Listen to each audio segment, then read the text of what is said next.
ನೋಡಿ, ಸಮಯ ಕಳೆದಂತೆ ಬಸ್ ಮುಷ್ಕರದ ಚಿತ್ರಣ ಕಂಪ್ಲೀಟ್ ಬದಲಾಗ್ತಾ ಹೋಗ್ತಾ ಇದೆ. ನಿಧಾನವಾಗಿ ಪ್ರಯಾಣಿಕರಿಗೆ ಬಸ್ ಮುಷ್ಕರದ ಬಿಸಿ ತಟ್ತಾ ಇದೆ.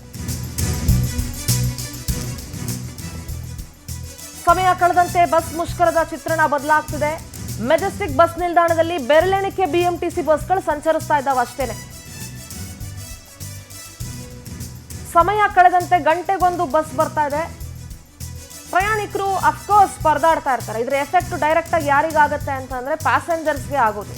ಪ್ರತಿನಿತ್ಯ 6,000ಕ್ಕೂ ಹೆಚ್ಚು ಬಿಎಂಟಿಸಿ ಬಸ್ಗಳು ಸಂಚಾರ ಮಾಡ್ತಾ ಇದ್ವು. ಆದರೆ ಇವತ್ತು 1 ಗಂಟೆಗೆ ಒಂದು ಬಸ್ಸು, 2 ಗಂಟೆಗೆ ಒಂದು ಬಸ್ಸು ಬಂದರೆ ಪ್ರಯಾಣಿಕರಿಗೆ 100% ತೊಂದರೆ ಆಗೇ ಆಗುತ್ತೆ. ಇವತ್ತು ಮುಷ್ಕರದ ಹಿನ್ನೆಲೆ ಅರ್ಧಕ್ಕರ್ಧ ಬಸ್ಗಳು ಓಡಾಡ್ತಾ ಇಲ್ಲ.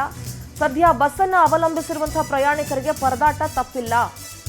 ನಿಧಾನವಾಗಿ ಪ್ರಯಾಣಿಕರುಗಳಿಗೆ ಬಂದು ಬಿಸಿ ತಡ್ತಾ ಇದೆ. ನೋಡಿ, ಅಲ್ಲಿ ಸಾವಿರಾರು ಬಸ್ಗಳನ್ನು ಪಾರ್ಕ್ ಮಾಡಿದ್ದಾರೆ. ಬೆರಳೆಣಿಕೆಯಷ್ಟು ಬಸ್ಗಳು ಮಾತ್ರ ಓಡಾಡ್ತಾ ಇರೋದು.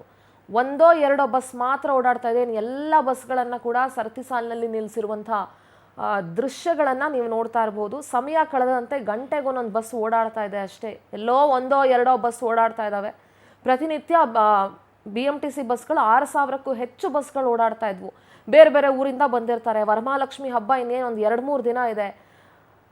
ಬೇರೆ ಬೇರೆ ಊರುಗಳಿಂದ ಬಂದಿರ್ತಾರೆ ಹಬ್ಬಕ್ಕೆ ಅಂತ, ಅಥವಾ ಹಬ್ಬಕ್ಕೆ ಬೇರೆ ಬೇರೆ ಊರುಗಳಿಗೆ ಹೋಗೋರು ಇರ್ತಾರೆ. ಒಂದು ಕಡೆ KR ಮಾರ್ಕೆಟ್ನ ದೃಶ್ಯಗಳನ್ನು ನೋಡ್ತಾ ಇದ್ದೀರಿ, ಇನ್ನೊಂದು ಕಡೆ ಮೆಜೆಸ್ಟಿಕ್ನ ದೃಶ್ಯಗಳನ್ನು ನೋಡ್ತಾ ಇದ್ದೀರಿ.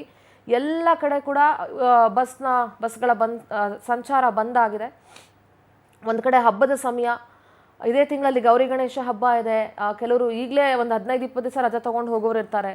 ಇನ್ನೇನು ವರಮಹಾಲಕ್ಷ್ಮಿ ಹಬ್ಬ ಅಂತೂ ಹತ್ತಿರದಲ್ಲೇ ಇದೆ. ಹೆಣ್ಮಕ್ಳು ತವರೂರಿಗೆ ಹೋಗುವಂಥವ್ರು ಇರ್ತಾರೆ, ಇಲ್ಲ ಬೆಂಗಳೂರಿಗೆ ಬರೋರು ಇರ್ತಾರೆ.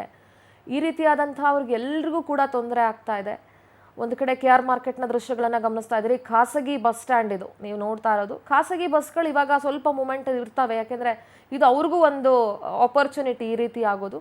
ಆದರೆ BMTC ಬಸ್ಗಳ ಸಂಚಾರ ಅಂತೂ ಅರ್ಧಕ್ಕರ್ಧ ಬಸ್ಗಳು ಓಡಾಡ್ತಾ ಇಲ್ಲ. ಸದ್ಯ ಬಸ್ಸನ್ನೇ ಅವಲಂಬಿಸಿರುವಂಥ ಪ್ರಯಾಣಿಕರಿಗೆ ಸಾಕಷ್ಟು ತೊಂದರೆ ಆಗ್ತಾ ಇದೆ.